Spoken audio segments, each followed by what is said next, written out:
Okay, I just want to start by saying thank you so much for taking the time to sit down and chat with me. I suppose we should start right to the beginning. How did your love of theatre begin? Uh, I don't know if I could say that there was a beginning of it. I feel like I was born loving it. Mm, The, I just remember when I was really young watching musicals at my nan and granddad's, and they used to record all videos of things like Guys and Dolls and anything that Frank Sinatra was mm, in. And every time I'd go and stay with them, they'd be playing constantly. And my granddad had loads of tapes and CDs of music from the mm, 40s and 50s, and kind of yeah, I just feel like it's always been there. And then mm. obviously I'm Welsh, so you grow up kind of like standing on a stage, don't you, and Yes, singing and yeah. stuff. So how did you get involved yourself then? What made you want to take part in theatre and get involved in that sort of world? I think I've just always had a compulsion for it. You know, I Mm, used to do a lot of singing and stuff when I was in school. Um, like, Canu and Adrodd and Eisteddfods and stuff mm, like that. And when we'd have school assemblies where we would, do little plays and stuff, I'd always be really, really keen to be mm, involved. And um yeah, and then I didn't study drama at university. I did languages, but mm. I joined an amateur operatic society in Pembrokeshire when I was younger, and I've just never been able to give it up, basically, you know. Yeah, it's one of those things that sticks with you forever. You just kind of always have that bug. Yeah. So how did you get into sort of creating your own stories and writing and making your own things come to the stage? Well, I a few years ago I did a singers cabaret workshop. It was a 2-week course with Paulus, the cabaret geek, and Jamie Anderson, and it was kind of 2 weeks of just learning everything about cabaret Mm, and sort of finding your own persona and that kind of thing. And we did a performance at the end, and off the back of that, I just got different opportunities for hosting and comparing, and started to. I started off doing sort of parodies and things, and mm, you know, small acts like 10-minute bits and pieces at different variety mm. nights, and then um, I sort of landed on this character that I felt like this is who I feel comfortable performing as, which is Blodwen. And I've just been writing ever since. And the more I've written, the more I want to write, And now I've got Yeah. to a point where I've got a couple of composers that I've worked with, and now my accompanist who works with me on this show. We write the songs together. Mm. Um, Wow. and it just sort of snowballed from something small, and Mm. then try something once, and then you try something else, and then you try something else, and then you go, oh my god, actually I can do this. Mm. So is that how the character of Blodwen was born then? Just through those open mic nights or hosting, comparing? Yeah, Wow. well, I I would say that she was kind of born when I did that singers cabaret workshop, but I didn't name her, Mm. because we did a lot of work in that workshop of kind of like, um, who are you when you're on stage, and which bits of you do you feel comfortable putting on stage, and what's the sort of authentic version of you that belongs up there. And so for a long time, I was doing, you know, similar stuff to what I'm doing now, which is just basically kind of talking and singing about things that Mm. are based on my own life. But it was a few years ago that I realized that I struggled to do it like under the name of Emily, Mm. because I felt like there's so many different versions of me. I needed a sort of cleaner version to put on stage, and I just realized I needed to kind of like rename myself, basically. So Oh, wow. Yeah. yeah. Fantastic. So obviously you mentioned the composers and writing original music. So was that always part of the plan to go into writing your own music as well as acting and hosting? No, well, I mean, I don't actually write the music. I write all the lyrics, Mm. and but I know my way around a piano, and I can read music and stuff, but I'm not good enough. I'm not a composer, Yeah. so I always need somebody else to work with to do that side of it. But it wasn't part of the plan. I never really thought that. It never occurred to me that it might be something that I could do. But I was doing a show called Blodwen's in Paris, Mm. and I was working with Paulus again on it. He was doing some sort of dramaturgy, and he said, what this show needs is a song about cheese. He said, you either need to find a song about cheese or you need to write one. And I Mm. couldn't find one, so I wrote it, and and it's, you know, it's a song that's been in the show ever since, and that's when I kind of realized, oh, actually, Oh. it's, you know, if I can, when you do have something to say Mm, and you can find a way to write it, then that it's so much more satisfying, you know, to write it mm, myself, because the show that I'm doing now, I just feel like I really mean it, you know, I'm not using somebody else's words. So mm, yeah, it wasn't part of mm. I wouldn't say that I've had a plan for any of this, you know, I just kind of Oh. follow my feelings. Mm. Just see where you end up. Yeah. Fantastic. So obviously you mentioned then the show you're currently working on, which is Rocks the Boat. So where did that start and how did that come to be? Well, that is based on, so it's the third show in the Blodwen series, and the first one's about moving to London, the second Mm, one's about spending a year abroad, and they're all based on things that I've done in my life. And this one is, I've just been having a lot of feelings lately about kind of, um, you know, I think with everything that's going on in the world, just kind of like questioning yeah. what are we doing? You know, what's this all for? Kind of questions, you know, and are we, um, we're not, you know, life is short and Hmm. we're not here for that long. And um, I, I had, it's based on my own experiences of working in a corporate environment, Mm, which I think, you know, can be really great, but also can be a bit stifling. I think particularly if you're a creative person, you totally. know, who sort of doesn't necessarily feel like you fit into that mold. So again, I wrote a few numbers around so satirizing, so, you know, Mm, some of the jargon and stuff. You know, we all laugh about it, kind of, you know, the kind of things that you say in meetings yeah. that you would never say in real life. You know, I don't know why we talk like that in the Hmm. office, but we do. And yeah, so it felt like something that I'm going through at the moment, you know, where I'm kind of feeling like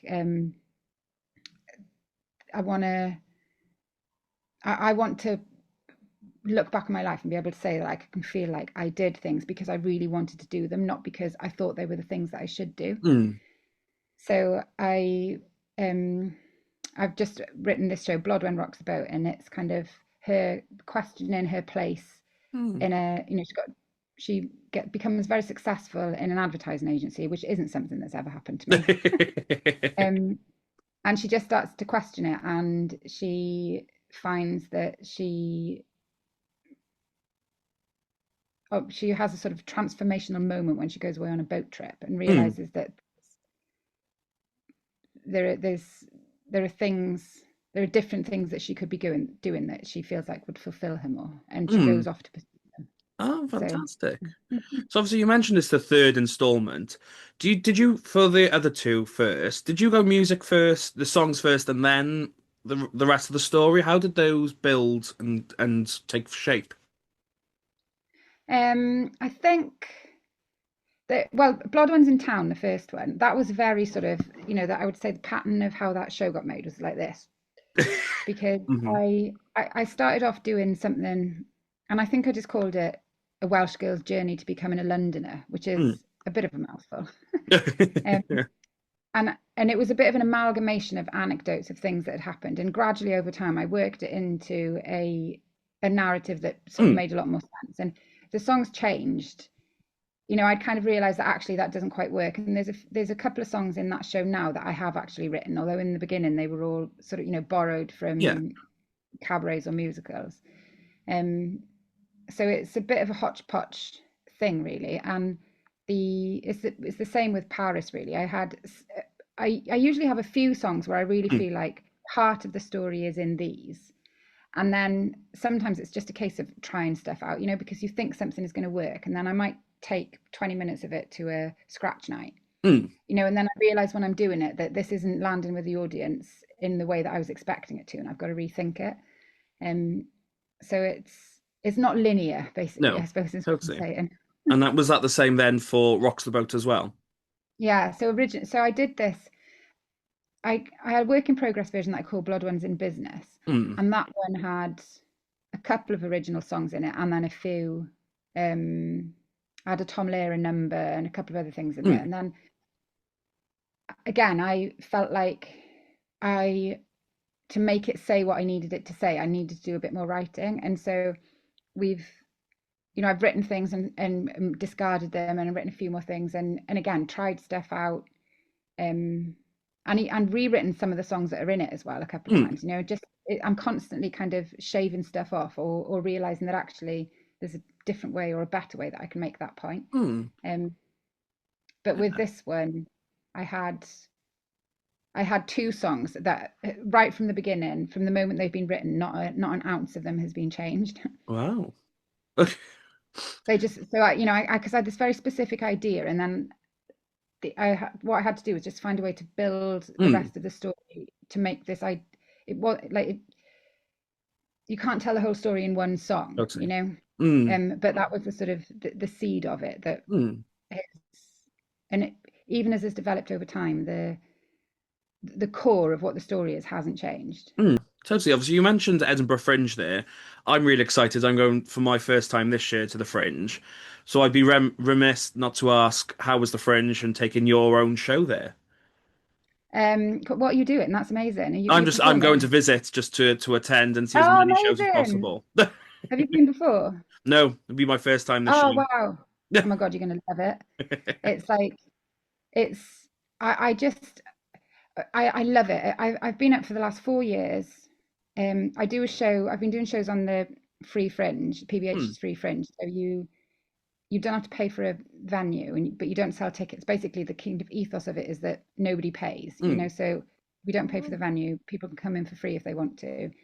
And it's been such a good learning ground for me. Hmm. Like in terms of discipline and kind of the intensity and how to manage the adrenaline cycle when you're performing day after day after day.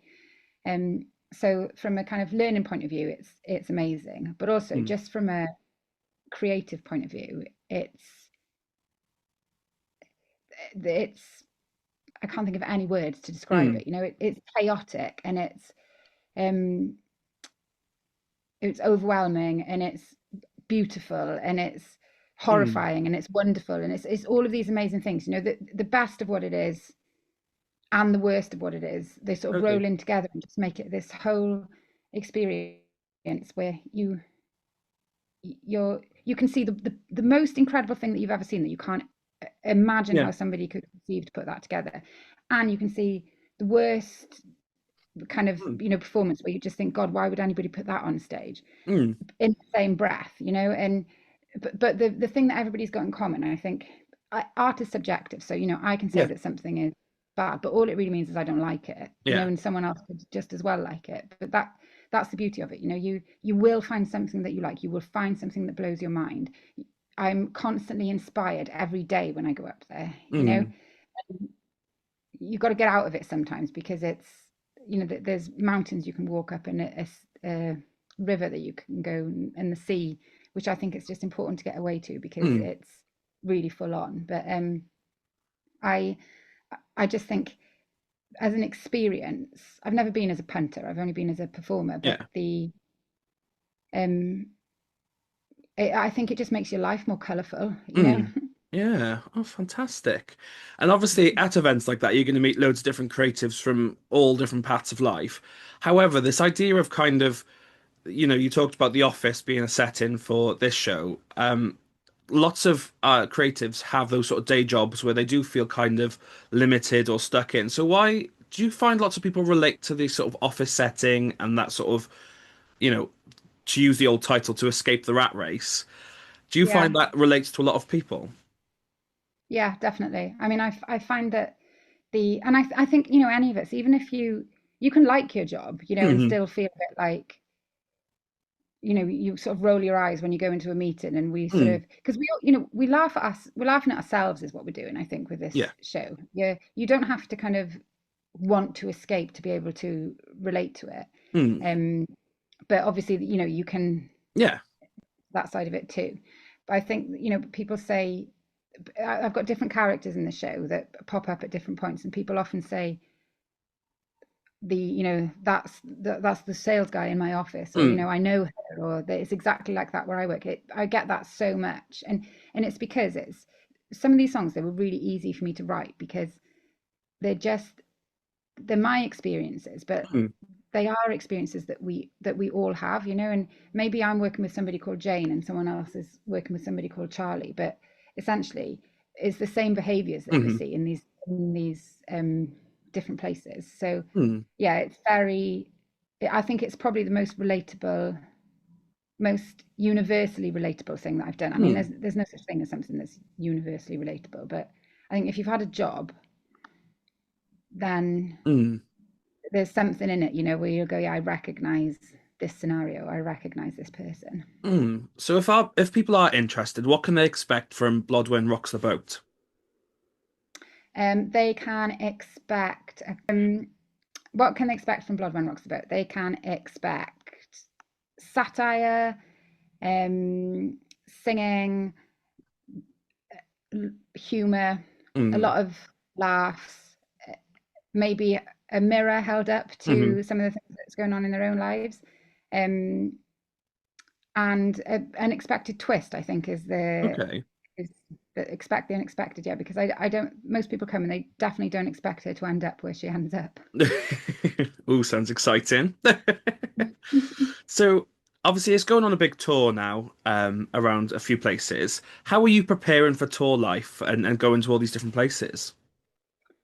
Well, fortunately, the there's a few venues in Wales that I'm going to that I've been to Hmm. before, and I can stay with friends or Yeah. family or people that I know. So that's always nice because it's kind of um when you go away to a new there's so much to think about when you go, you Hmm. kind of like land in a town and then you set everything up and you don't know anybody in the audience. So um I'm kind of that's helping me relax a bit about some of the Welsh dates. Mm. And the but mostly I'm rehearsing. Hmm. I am working as hard as I can on things like the marketing side of it and trying to make Yeah. sure that I've got posters up in the right places and that I've told the people that need to know about it that it's going to be on. Um and also what I do when I go to different venues, especially ones I haven't been before or that areas that I'm not familiar with, is I do a little bit of research about each Mm. town place, um and try and work out kind of what's what what feels familiar to Yeah. me about these new places that I'm going to and that kind of thing.